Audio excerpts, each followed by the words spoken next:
rest house. Ito po yung Mayon Volcano. Halos nasa kalagitnaan po kami.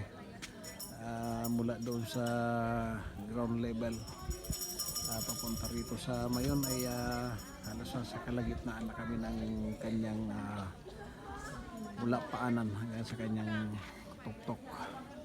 Ito po ang Mayon Volcano. Yan po ang nasa ilalim. Ang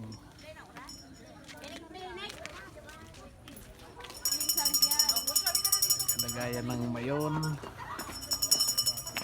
ay napaka medyo maulap kaya hindi makita yung kabila at medyo maulap ngayon sa dahil may ulan-ulan kundi.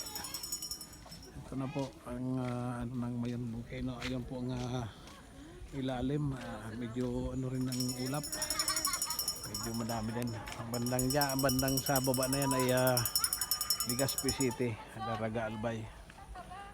Banda dito ay Tabaco. Ayan po ang view sa ngayon, November 1,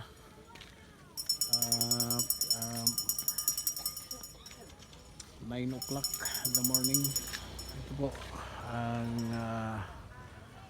view sa ngayon ng Mayon Volcano. Medyo ulan-ulan. Ito po, salamat po.